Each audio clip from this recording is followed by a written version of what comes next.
All right. Um, oh, that's what's going on. Hey, welcome to History Chats this afternoon. Um, there we go. A little echo. I don't think you would have heard it. That's fine.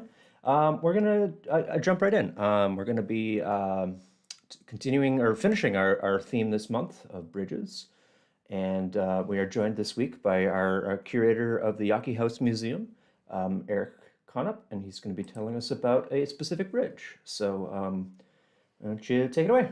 All right, yeah. So this week, as you may have seen, we're talking about the Falls Bridge, which of course is less than a mile away from where we're located now. But actually, we're gonna go ahead and start uh, about 1,800 miles away from where we're located now, on Lake Elwell in Toole County, Montana. This is where I kind of became interested in the Falls Bridge. We're looking at a flowage here, we would call it. And as you zoom in on Google Maps, you can start to make out, let me get our pointer here. There's a structure down here. As you zoom in, it becomes pretty clear that it's an old truss bridge sitting in a field, essentially. And you're probably wondering what that has to do with Wausau. And we'll get to that in a minute, but first we're going to take a look at a bridge that was very much in Wausau. Well, the photo you're seeing here is of the first Falls Bridge, going between the west side and Clark Island. In 1855, a contract was issued to Pearlie Dodge, a local mill owner and farmer, for the construction of a wooden bridge between the guard lock and the head of Big Bull Falls. And back here underneath the bridge, you can see what was the guard lock at the time, kind of a small dam, and Big Bull Falls and the logging chute here as well. This project was of a personal interest to Mr. Dodge. There's not a whole lot on the west side of the river at this point in time. There's some farmers, some settlers, but Wausau itself, or what would become Wausau, is largely confined to the east side and to Clark Island. Mr. Dodge, however, owns not only a farm, but also a sawmill on the west side. So he's definitely invested in the idea of having not only a crossing, but a substantial and sound crossing to get back and forth. The bridge, as best we can tell, was built over the span of 2 to 3 months, starting around Christmas of 1855, and it cost a pretty substantial sum, about $1,815. That's close to $62,000 today. And despite all of this effort, the time, the money that goes into it, records indicate, what records there are, that the bridge required almost constant maintenance. Between 1857 and 1863, the bridge required $1,625 worth of repairs. They were constantly working on it. Every year, the county and the village boards are really grasping for any sort of funds to put the bridge back together. And by the mid 1860s, it seems like they've got it sorted out. After 1863, there's no real charges that I can find in the records, but in April of 1866, a spring flood carries the entire bridge away. And that is the end of the first crossing at the Big Bull Falls. Now you might be wondering why this bridge, if it was built by somebody who had a vested interest in it, why was it such a money pit? And that largely comes down to the way it was built. This is a very early bridge. It's not built by a professional contractor. It's built by a lumberman, local carpenters, pioneers. It's very DIY. And you'll look at the photograph, you'll notice it's not covered.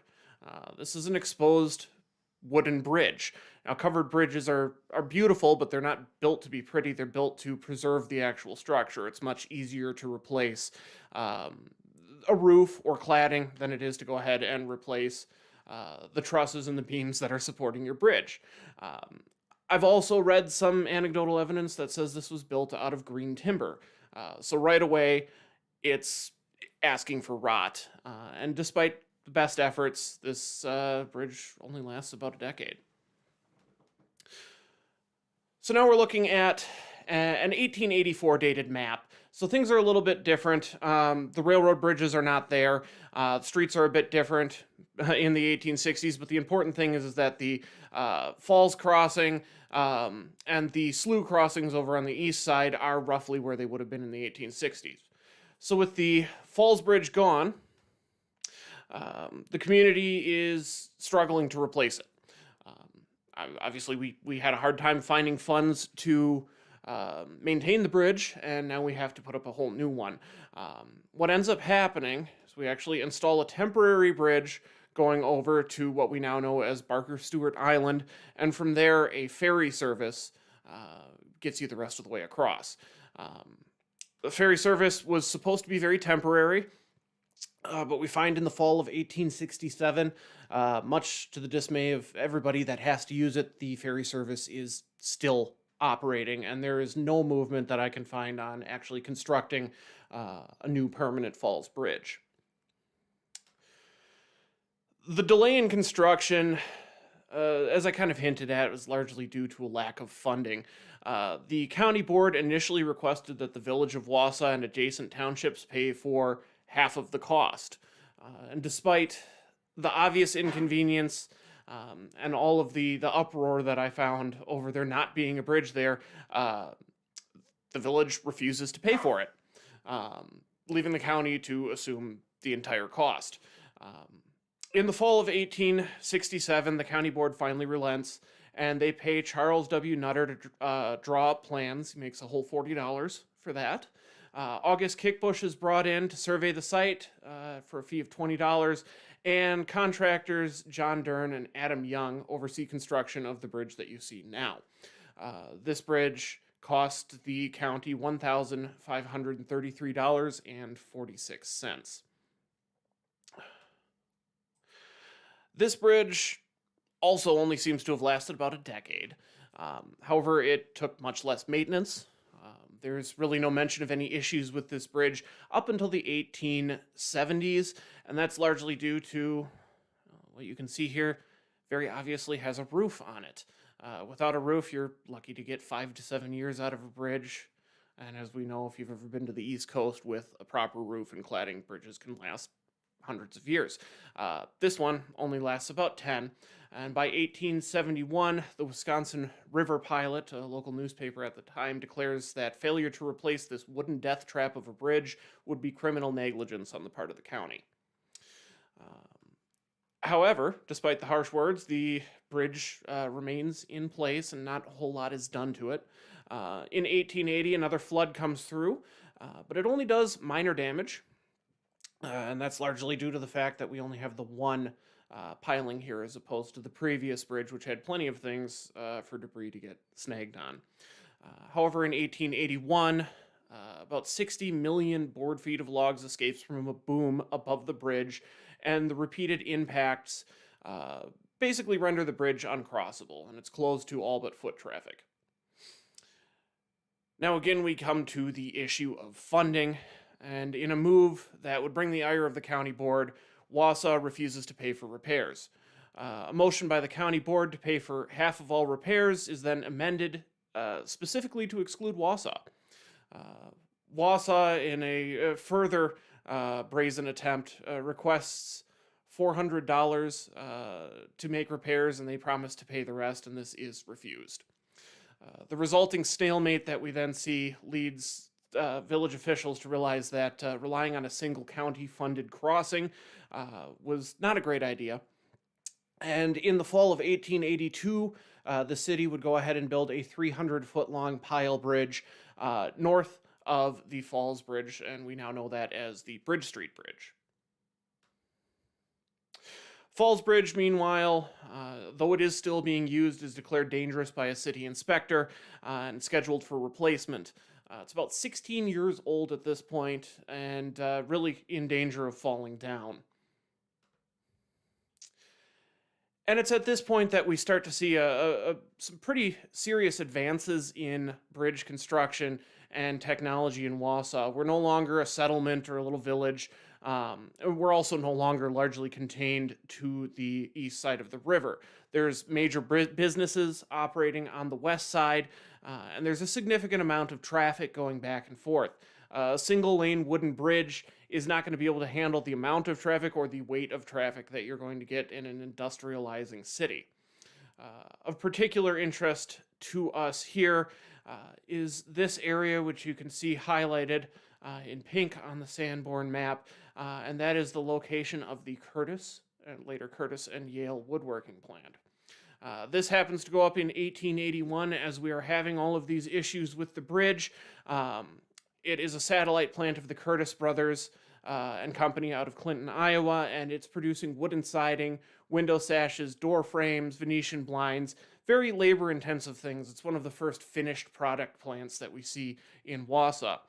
And because we need all of this labor, and because we see a yearly boom in construction and people coming in and out, we're going to go ahead and put up a more substantial and what's described as a permanent bridge.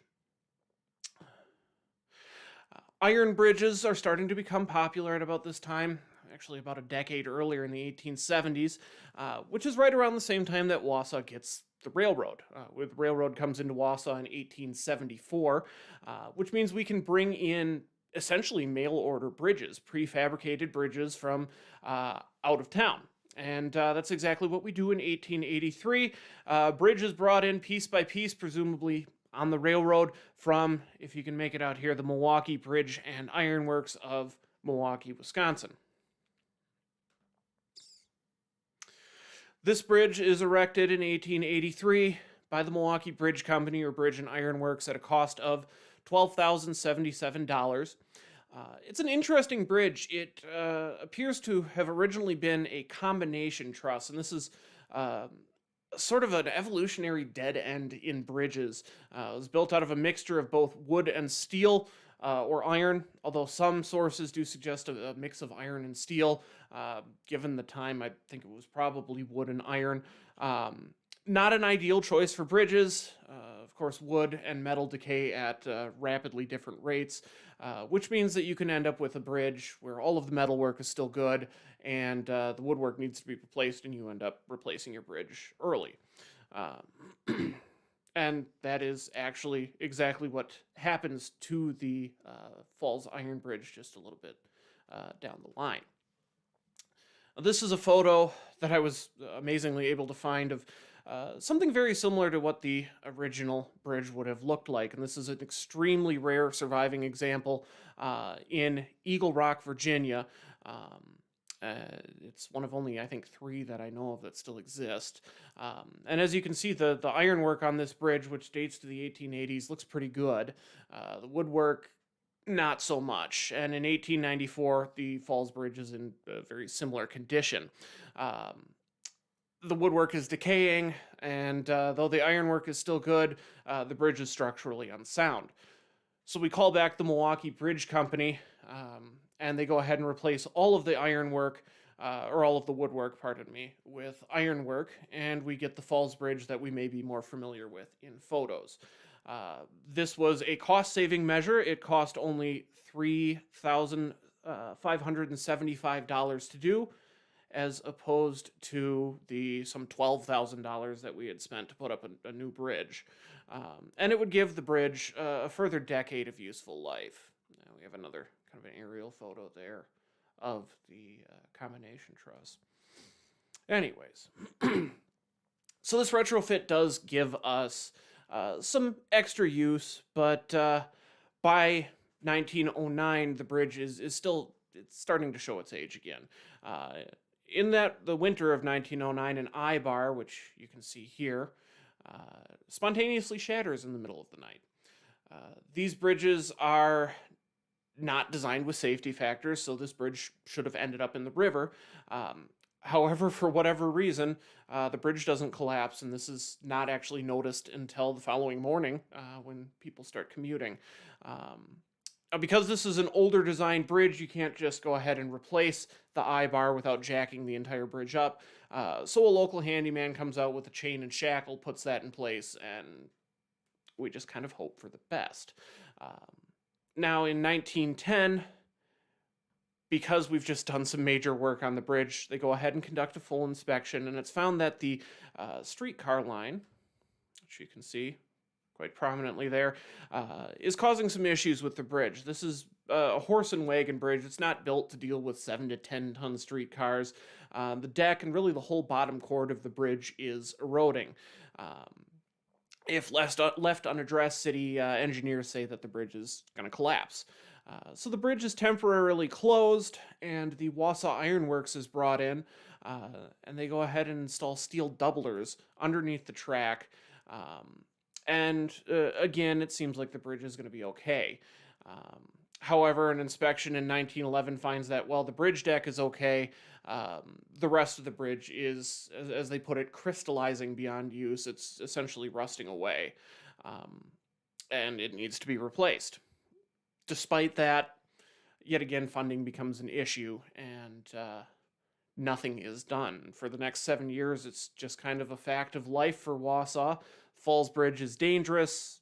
Everybody knows it, but unless you want to take a 1 to 2 mile detour over the Bridge Street Bridge or the Lee Beebe Bridge, you're just going to deal with it and cross your fingers as you go over.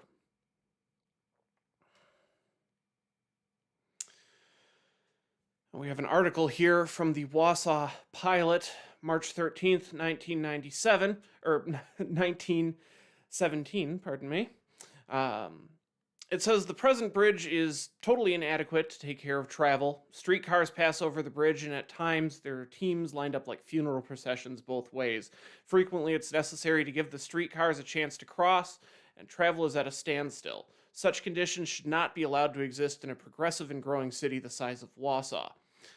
If we go back to the pictures here, you can see average streetcar is 8 or 9 feet wide, and there's really only about 8 feet on each side. You can imagine, especially if you're trying to get horses across, how terrifying that must have been to have a sparking, noisy streetcar going across. This is really not sustainable. The strong words coming in from the local newspaper as well as the Chamber of Commerce go ahead and really kind of push the mayor, and he at once ordered the city engineers to go ahead and draw up a replacement for the bridge.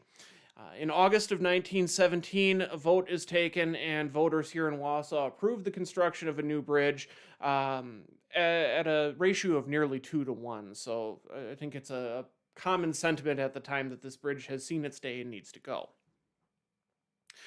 Going back to the wider picture, in 1889, the Elverd Lake Bridge, which you can see here, opens in San Francisco, and this marks the beginning of experimentation in concrete bridge construction in the country. By 1905, concrete bridges emerge as a viable alternative to iron or steel truss bridges, and those steel truss bridges would remain the standard for construction in the U.S. into the 1930s. Since Wausau is, as we said, a progressive and growing town, we're going to get the very best. In 1917, we begin construction on what is the first major concrete bridge in the city, as far as I can tell. It is a 3-span, so 3-arch, rubble-filled, reinforced concrete deck arch bridge. It's 70 feet wide, more than double the width of its predecessor, and capable of handling, as we would find out a little later, 4 lanes of traffic. So a very substantial crossing, and a bridge like this would have been a massive undertaking at the best of times. But in a country that's in the midst of World War I, with labor, transportation, and material shortages, this is a monumental task. Wausau's own Wausau Ironworks is given the contract with the low bid of $60,500, and construction begins in October of 1917. And this is where the story of the Falls Bridge gets a little bit weird and interesting. The Falls Bridge is an absolutely essential crossing point. It's what connects the west side to downtown, and it can't be closed. Bridge Street is in bad condition at this point. The flood of 1912 has damaged that bridge, and it has not been repaired. The street itself has been laid over sawdust fill and is eroding, so sending extra traffic over that is not going to happen. So here, the older design of the iron bridge comes to our rescue in a rather odd way. The bridge is what's called a pin-connected truss. It's actually held together by these giant pins here, and if you hammer those out, you can lift the entire bridge. Wausau Ironworks devised a system of jacks that allowed them to lift the bridge about 6 feet off of its abutments over the course of a month, and although this did require closing the bridge short-term, it allowed, once the temporary approaches were installed, allowed people to continue to cross as the new bridge was built underneath it. And because of this, the strain is taken off of Bridge Street Bridge, and the old bridge continues in service into 1918. We can see here the temporary wooden supports here, and the arches going up underneath the bridge, as very obviously there a man is able to cross. Work runs smoothly up until February of 1918, when war shortages did finally catch up with the bridge. Surprisingly, it wasn't a lack of labor. It was actually a lack of railroad cars that got in the way. In February of 1918, the bridge is, according to the newspapers, about 3 weeks away from being finished, and crews run out of concrete. They put in an order, and they're informed by the railroads that we're running at capacity. We can't spare cars to haul aggregate or cement for a bridge when there's a war on. They're also told it's going to be months before we can spare the capacity and spare the cars. The result is approximately a month-long delay in construction, and if it hadn't been for the ironworks developing this jack system to lift the old bridge up, the entire city could have been paralyzed. But as it turns out, things run more or less as normal. The bridge construction is suspended, but with the old bridge in place, traffic continues to flow. And by May of 1918, construction is more or less back on track. This is a Daily Herald article from May 28th of 1918. The Falls Bridge is closing, and instead of being demolished, as you can see down here, it's given to the Wausau Ironworks and removed to Galata, Montana, which is where we come back to the bridge in the field. After finding that article on the previous slide, I kind of became curious to see what had happened to the bridge. And there's actually a pretty large community of online bridge enthusiasts who maintain a pair of databases known as bridgehunter.org and historicbridges.org. They're basically search engines. They have over 85,000 bridges cataloged. I was able to go onto these, and as it turned out, there were only 5 historic bridges in Toole County where Galata was located, including this one sitting abandoned in a field. There were no photos of the bridge other than the aerial view from Google Maps. However, somebody did link to, of all places, Reddit, and this image. And if you look at this image, there's a few things that stand out. First of all, the decorative archways on the portals here. And you'll notice this double beam that's installed on the bottom chord of the bridge. If we look at a 1911 postmarked postcard here, we can see the same decorative arches. They're over here too. And of course the streetcar, which was the cause of the doubled beams on the bottom chord of the bridge. So, just sitting in a field, at 140 years old, still standing 2.5 decades after the bridge it was meant to replace was demolished, is Wausau's Falls Bridge. Unfortunately, that's probably where its story is going to end. It's not really clear who owns it, and even if it was, the cost to move and refurbish something like this is going to reach into the millions. So for now, and probably for eternity, there is a little piece of Wausau in rural Montana. Back to the 1917 bridge. In June of 1918, The New Falls Bridge opens with surprisingly little fanfare. Local newspapers neglected to even cover the opening until about a week after the fact, and this is likely due to the fact that the bridge was not entirely complete. The structure itself is there, but it's lacking sidewalks, railings, and a streetcar crossing. And final completion is delayed for several months as the city and the street railroad clash over costs. As part of the removal of the steel bridge, the street railroad's franchise was revoked, and this was a formality. They were supposed to receive a franchise for the new bridge when it was completed, but the city council decided to demand that the street railroad pay for approximately half of the costs of the new bridge, since they're going to be one of the primary users. Initially, the street railroad attempted to ignore the demands. They sent a crew of men to lay the new line. When the Board of Public Works found out about this, they sent a majority of the police force. Waiting for them on the bridge was Street Railroad manager Mark Ewing, and after an argument with the officers, he told his men to continue. What resulted was physical altercation, which, according to the newspaper, may or may not have involved large pieces of wood and metal being wielded as weapons, and after that came a total suspension of construction of the line. Mark Ewing issued the following statement: "We do not care to assume responsibility for delaying the operation of the cars to the west side. If the city or its officials desire to assume that responsibility or indefinitely discontinue streetcar service, we're willing, and they should proceed to do so." This ensuing legal battle was highly publicized and resulted in overwhelming support for the street railroad, especially from those West Siders who had relied on the streetcar to make their way downtown. Ewing delivered a final blow at the city council meeting, declaring that since the cars and trackage on the west side were obviously not needed by Wausau, the street railroad would hand them over to the federal government for use in the war effort.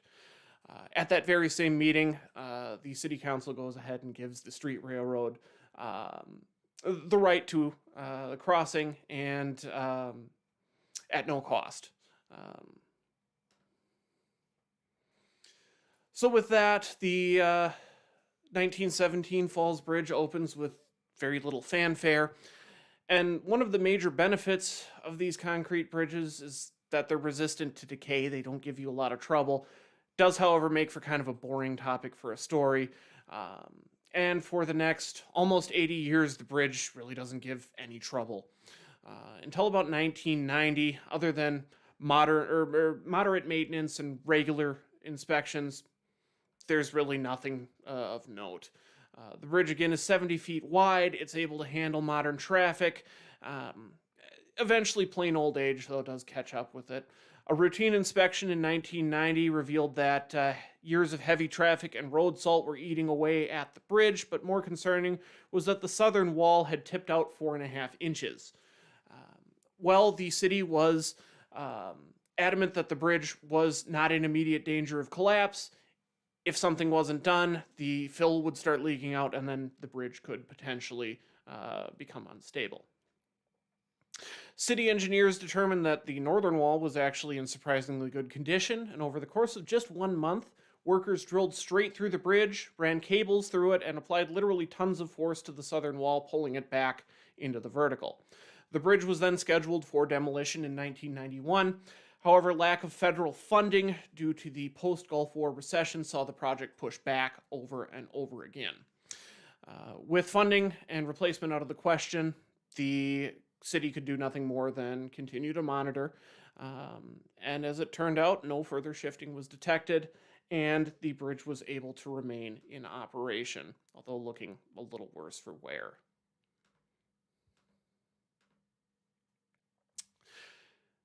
The bridge, however, had other ideas. In the spring of 1992, it began dramatically shedding 100-plus pound chunks of concrete off of the north wall, which was supposed to be the solid one.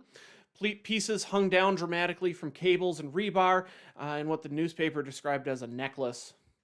And the spectacle of falling concrete, though it was disconcerting to those who used the bridge, ended up working in our favor, as shortly after these images were published, 90% state funding was granted, and the project timeline was moved from 1998 to 1996. In 1996, Zenith Tech of Waukesha was given the contract to build the new $2.3 million crossing. The plan was to erect a pair of 3-lane bridges to replace the single bridge that you see here. This would eliminate a very sharp curve for eastbound traffic, which large vehicles such as these semis found extremely difficult to navigate. Construction would take place in 2 phases to allow the old bridge to remain open as long as possible. In 1996, a 3-lane eastbound bridge would go up, connecting First Avenue and the Slough Bridge. After that was complete, all traffic would switch to the bridge. The old one would be demolished and replaced with a similar westbound bridge.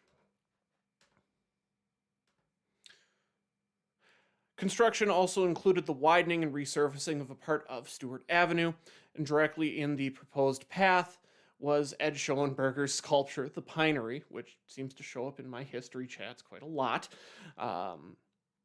The famous, or some would say infamous, sculpture was removed quietly one evening in May of 1996, and not even Schoenberger was notified until after the fact.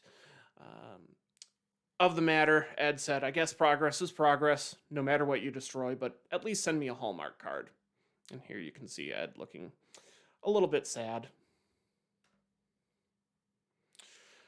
The old Falls Bridge finally was closed for demolition in 1997. Proved to be pretty resilient despite its age. Excavators, as you can see, were able to drive over it even as they demolished it. Eventually, a wrecking ball and even dynamite were brought in to bring the old bridge down.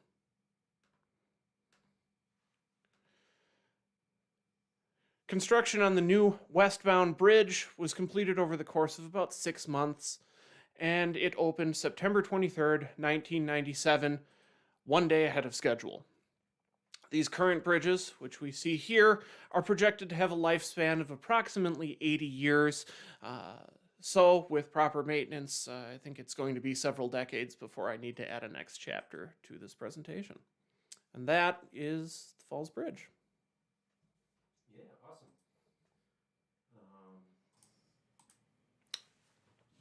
Okay, got my right microphone here. Yeah, awesome. Great job, Eric. It was a good, as often is the case, a lot of history crammed into a short amount of time, but great job highlighting some of and making it very, I think, very accessible. Yeah, so as we wrap up here, just a couple last minute things here. Just since I don't think it was said, this is the page from Reddit that Eric found this on. So credit to Admiral Cornwallis, I guess, is the name of the user, for taking this picture and sharing it almost 10 years ago. So cool.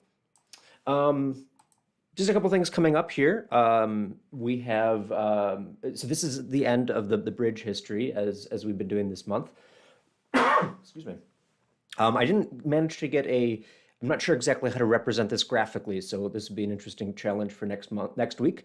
But next month we are starting on a new theme, which will be sort of civic lessons. So we're going to use local history to talk about some of the basic stuff that, you know, maybe they covered for like a day in 5th grade, but most of us don't really remember or see that local experience. So next week I'm going to be talking about how a state law here in Wisconsin allowed for the rise of Wausau Insurance and sort of the reason for that whole company and workers' compensation, and kind of look at how that all happened and what allowed for the company to start. So, and then we're going to be talking about other stuff over the course of the month.